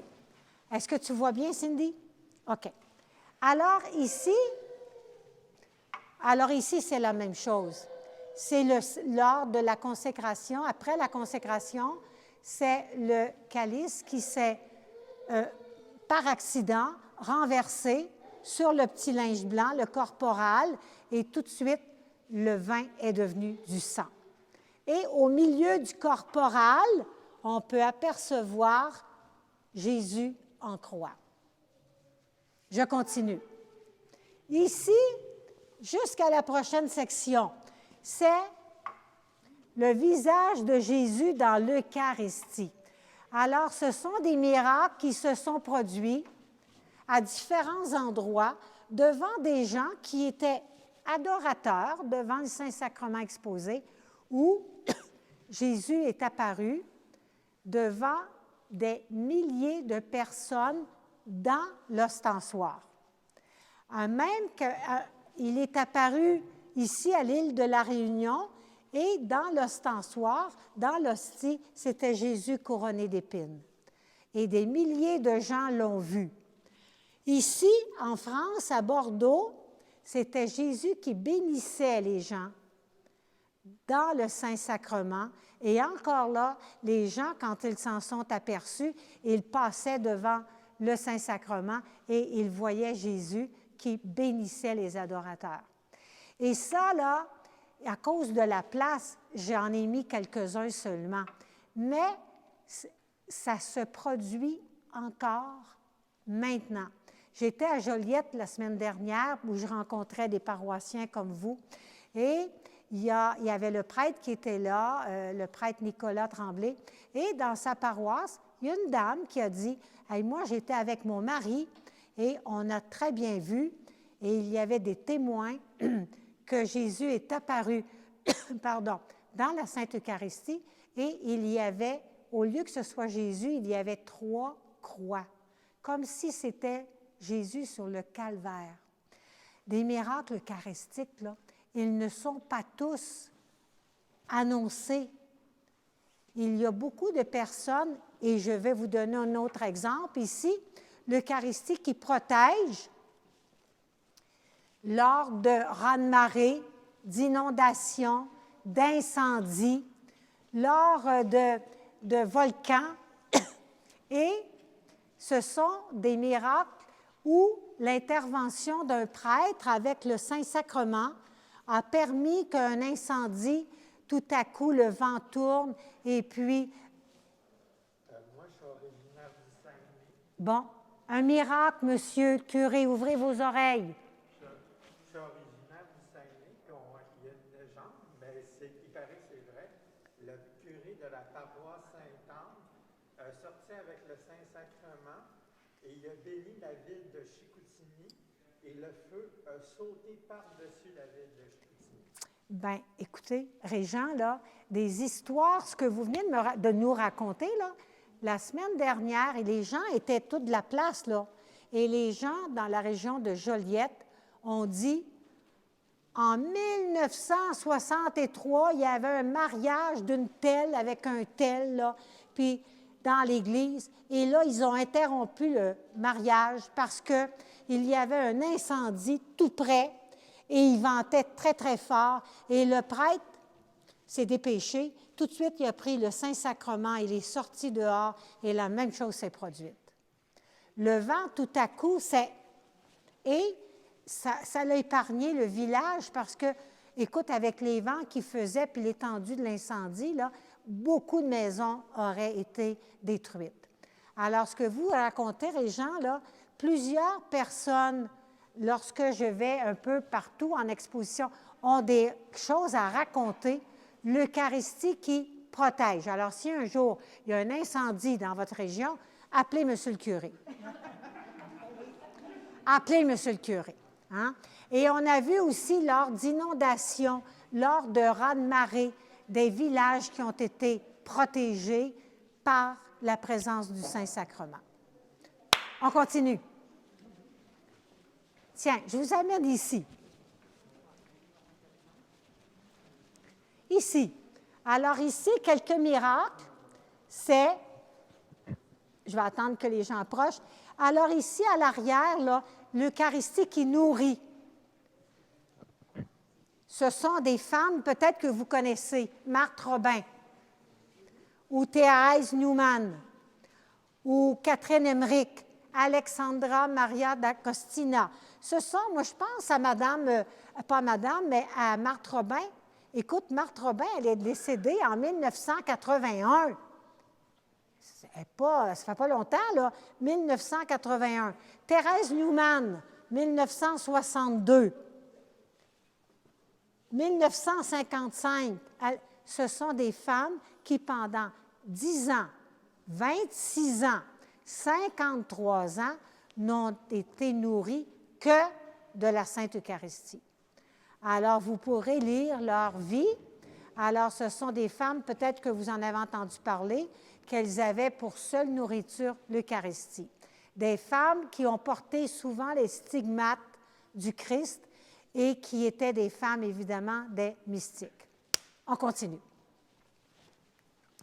Ah, ici, je vais vous en raconter quelques-uns. Vous pourrez poursuivre la visite là, vous-même. Ici, mesdames, là, là-bas, là, c'est l'Eucharistie qui convertit. Ici, on parle de personnes qui ont voulu profaner l'Eucharistie, soit avec un couteau, soit en ébouillantant, soit en volant des hosties dans une église pour le vase sacré, mais pas pour les hosties. On les jette dans le champ, on les jette dans la boue en se sauvant pour garder seulement le vase qui a une valeur financière. Et là, je vous en montre quelques-uns. L'Eucharistie qui convertit. Tiens, celle-ci, à Cracovie. Alors, un jour, des gens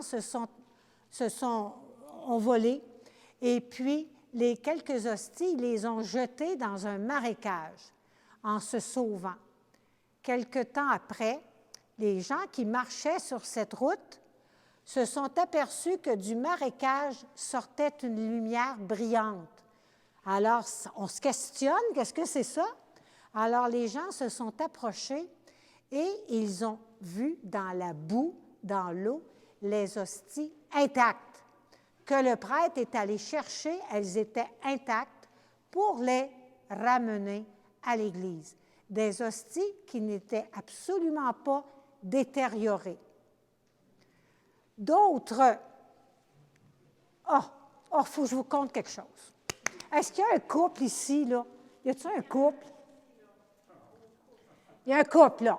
Bon, OK. Est-ce qu'on parle de Mme Ginette puis de M. André? Bon, ben on va y donc. Un jour, il y a une femme. Écoute, elle pensait tellement que son mari n'était pas fidèle. Ouf! Mais je ne suis pas sûre que c'est eux autres. Ah! Alors, la dame, elle était très inquiète de l'infidélité de son mari. Elle n'était pas croyante, pas du tout. Elle va voir une magicienne, on pourrait dire une tireuse de cartes. Et la dame, elle dit, « Écoute bien, moi, te régler ça. Tu vas aller à l'église, là, puis quand tu vas recevoir, ils vont donner la communion, ne la consomme pas. Mets ça dans ta poche. Mets ça dans un petit mouchoir. Va-t'en chez vous, puis rendu chez toi, mets-la dans un bol d'eau, puis quand elle va être dissoute, fais boire ça à ton mari. Je te le dis, ça va être réglé. » Alors, la dame fait ça, reçoit la communion, elle la cache, elle s'en va chez elle, toute confiante. Elle arrive chez elle, juste avant de rentrer dans la maison, elle dit, toujours, elle sort l'hostie qu'elle avait mis dans un petit mouchoir. Surprise, plein de sang. La Sainte Hostie dégageait du sang. Hey, là, Mme Ginette est mal prise. Comment, qu'est-ce que je vais faire? Alors, elle monte à la chambre, elle ouvre le tiroir, puis elle dépose la Sainte Hostie dans le tiroir du bureau. Alors, son mari vient la rejoindre, on se couche, les lumières sont éteintes. Surprise!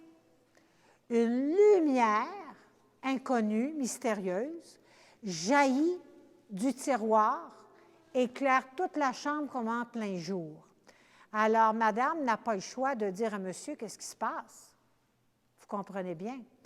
Alors, et l'hostie, évidemment, est ensanglantée dans le tiroir du bureau. Alors, l'Eucharistie qui convertit, on demande au prêtre de venir, le prêtre vient chercher la Sainte Hostie et le couple vont décider de transformer leur petit logement, leur appartement, en un sanctuaire. Alors, et ce lieu va devenir un lieu de prière. Alors, si tantôt vous voulez avoir les détails, alors ça s'appelle le miracle de Santarém. Alors donc, puis aussi, je le dis en passant, les tableaux, là, quand on lit parfois à gauche, la partie en rouge, ça vous donne déjà un bon résumé. Si vous voulez le détail, vous lisez en bas. Mais vous voyez ici, la femme vola l'hostie, le cache dans un linge de lin qui aussitôt se tache de sang. Mais vous pourrez lire le détail. Je continue, je vais en choisir quelques-uns. Je vais vous raconter celle-ci. Si vous êtes fatigué, vous me le dites, là, c'est tout, j'arrête. Mettons que je vous rencontre encore 3, 4, puis on arrête. C'est bon? OK. Ici, je la prends parce qu'elle est différente. Un miracle qui s'est produit un jour, un monsieur va à la messe et il reçoit la communion. En s'en allant chez lui, malheureusement, il y a un problème important de la gorge. Il ne peut pas avaler. Alors, en arrivant près de chez lui, il l'enlève de sa bouche, puis il la met au pied d'un arbre. Alors, c'est comme ça. Maintenant, quelque temps plus tard, il a fallu couper l'arbre. Lorsqu'on l'a coupé, l'arbre au pied duquel l'hostie avait été jetée, eh bien, à même l'arbre, il y avait une croix qui était taillée à même l'intérieur de l'arbre. Alors, vous pouvez voir ici, et si un jour vous allez en Allemagne, dans cette ville de Krannenburg, parce que tout ce que vous voyez là, vous pouvez tous aller le visiter comme Carlo dans l'église où ça s'est produit, parce qu'il va y avoir les tableaux ou peut-être des vitraux qui vont raconter cet événement. Alors, tout ça, vous avez les détails du lieu où vous pouvez voir ce miracle. Ici, tiens donc. Vous savez, des fois, on nous demande de prier pour nos prêtres. Il peut arriver parfois qu'un prêtre ait des doutes. Ça peut arriver, hein? Ça peut arriver. Un jour, c'est ça qui s'est passé. Il y a un prêtre, un jour, qui doit aller porter la communion chez quelqu'un qui ne pouvait pas venir à la messe. Alors, donc, le prêtre prend irrespectueusement une hostie qu'il met dans son bréviaire. Ferme le bréviaire, il part. Il arrive au chevet du malade, ouvre le bréviaire et la Sainte Hostie a laissé une empreinte de sang à droite et à gauche. Les 2 pages, à droite, à gauche. Et là, vous le voyez ici, on a conservé cette relique, c'est à Cassia en Italie, où une feuille du bréviaire du prêtre, tachetée de sang, est devenue, pour l'adoration eucharistique, le sang de Jésus. Alors, l'Eucharistie qui convertit. Là, oh, mon Dieu, je vous raconte celle-là. Bon, qui va à pêche ici, là? Où sont les pêcheurs? Les pêcheurs de poissons, je parle. Qui pêche? Qui va? Il n'y a pas de pêcheurs ou de dames qui vont à la pêche dans votre paroisse? Ah ben, je vais vous la raconter quand même. Un jour, il y a un prêtre qui sort de son église, qui doit traverser une petite rivière pour aller porter la communion à 3 personnes. Il met 3 saintes hosties dans le ciboire. Il monte sur son âne, pas sur la mule à M. Régent, là, sur un âne, pour traverser la rivière. Au milieu de la rivière, il perd l'équilibre, tombe à l'eau. Malheureusement, il a échappé le vase avec les 3 hosties. Ce prêtre est vraiment malheureux. Il est sur le bord de la rive, il regarde la rivière, puis il dit, bon, qu'est-ce que tu veux? Je les ai échappés dans la rivière. Il entend, quel est ton nom? Ivan? Ivan et?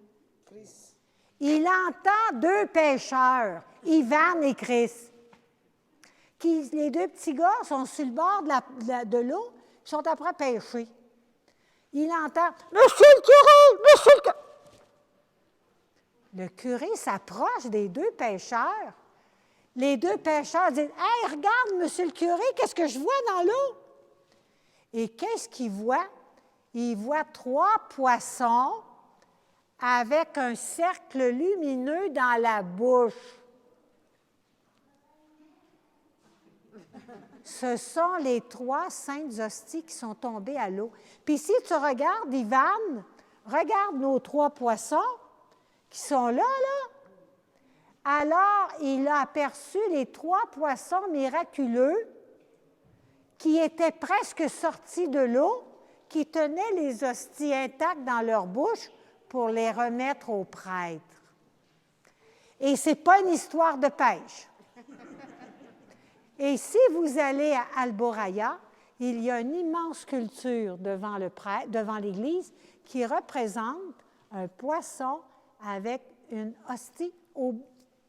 Alors, si tu regardes ici, tu vois un immense poisson. C'est une sculpture incroyable que vous pourrez voir dans cette ville où s'est produit ce miracle eucharistique. Étonnant. Et je termine avec Marie. Je vais vous parler maintenant de la Vierge Marie et ça va faire une visite un peu, bon. La Vierge Marie, on a entendu parler de Marie, je vais vous nommer 3 moments. Vous avez entendu parler de la Vierge Marie à Fatima, sur la rue du Bac pour la médaille miraculeuse. Vous en avez entendu parler également. Et vous en avez entendu parler aussi peut-être à Lourdes, avec la grotte de Massabielle, le chapelet le soir, on peut l'écouter à Lourdes. Bon, savez-vous quelque chose? Est-ce qu'il y en a qui sont déjà allés à Fatima? Vous êtes allés? Bon. À Fatima, là, OK, M. Marc est allé. À Fatima, vous savez que la Vierge est apparue à 3 enfants, Lucie, Jacinthe et François. Est-ce que vous saviez qu'avant les apparitions de la Vierge, aux 3 enfants, il y a un ange qui est apparu à 3 reprises aux enfants avant que la Vierge Marie apparaisse. On l'appelle l'ange de la paix. Savez-vous que l'ange de la paix, lorsqu'il est apparu aux 3 enfants, il tenait d'une main le calice, dans l'autre une hostie, de laquelle s'égouttait quelques gouttes de sang. Alors, si vous regardez ici, l'ange de la paix, ce sont les 2 premiers tableaux, vous allez observer que l'ange donnait l'Eucharistie aux enfants et qu'il y avait du sang qui dégouttait de la Sainte Hostie. Ça, souvent, les gens ne le savent pas. Vous pourrez le lire. Ensuite, quand il y a eu Sainte Catherine Labouré, Catherine Labouré, à l'époque, elle n'était pas sainte, c'est une religieuse, elle est en train de prier dans une chapelle tout près à Paris. Et là, la Vierge lui est apparue. Elle lui a demandé de produire les médailles miraculeuses. Saviez-vous que, avant que la Vierge apparaisse, elle était en train de prier, adorer devant le Saint-Sacrement. Elle était toute seule. Et quand la Vierge est apparue, dans l'ostensoir, le visage de Jésus était là. Alors, et ensuite, jusqu'à la fin de sa vie, Catherine Labouré, à chaque fois qu'elle était devant le Saint-Sacrement, il y avait le visage de Jésus dans le Saint-Sacrement. 3e et dernier miracle, Lourdes. Vous savez que Lourdes est l'endroit où il y a le plus de malades qui sont guéris à Lourdes. C'est pour ça que c'est le sanctuaire des gens malades. Bon, il y a toujours énormément de personnes qui vont là pour une guérison. Le soir, à Lourdes, il y a la procession au Saint-Sacrement tous les soirs à Lourdes. Et c'est à ce moment-là qu'il y a le plus de guérison physique, spirituelle ou psychologique lors de la procession du Saint-Sacrement. D'ailleurs, si vous allez à Lourdes un jour, il y a à Lourdes un bureau dans lequel il y a 2 prêtres en permanence pour recueillir les dépositions des gens qui ont vécu une guérison. Ils sont là en permanence. Alors, les gens peuvent dire, moi, j'ai vécu une guérison, et ils sont là à cause du nombre de guérisons durant la procession au Saint-Sacrement. Jésus présent dans l'Eucharistie. Alors, je vous ai fait un survol, mais quelques-uns, au total, il y en a 132. Je répète, vous en avez à peu près 70 ici. Alors, vous pourrez poursuivre. Vous êtes allé vous en chercher un, vous avez bien fait. Alors, donc, s'il y en a qui veulent dire, moi, j'aimerais ça, lire ça tranquillement, c'est vraiment incroyable. Et vous savez, Carlo disait, les gens, là, qui ont visité cette exposition ne pourront plus jamais recevoir la Sainte Eucharistie. Ça va de la même manière. Ça va changer notre regard. Davantage conscient que l'Eucharistie, c'est une présence. Et que quand, madame, monsieur, vous recevez l'Eucharistie, moi, à chaque fois, il se passe un miracle à la grandeur de notre foi. L'Eucharistie qui guérit, l'Eucharistie qui nourrit, l'Eucharistie qui convertit, l'Eucharistie vrai corps, vrai sang, l'Eucharistie qui protège, c'est encore et toujours vrai à chaque fois selon notre foi. Alors, Carlo disait, il faut raviver notre confiance dans l'Eucharistie pour qu'un petit gars de 15 ans ait mis 3 ans de sa vie à vouloir raviver notre foi à nous, parents, grands-parents, cette fois-là, c'est un petit gars, un adolescent, qui nous donne cette grande leçon de catéchèse, la présence réelle de Jésus dans l'Eucharistie. On était habitué à entendre des Padre Pio, à entendre des Mères Teresa, etc. Là, la leçon, elle nous vient d'un adolescent qui est mort en 2006. Alors moi, quand je rencontre des gens comme vous, je leur dis, ça pourrait être votre fils ou votre petit-fils qui est en avant. Et lui, c'est le message qu'il nous donne aujourd'hui de se réfléchir, raviver notre foi. On a vécu une pandémie, on était habitué à écouter la messe à la maison avec la communion spirituelle. C'est très bien, Dieu merci qu'on avait ça.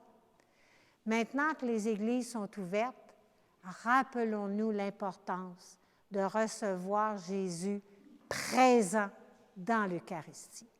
Alors, je vous ai présenté et transmis ce message de ce jeune pour notre temps. C'était la présentation de ce soir.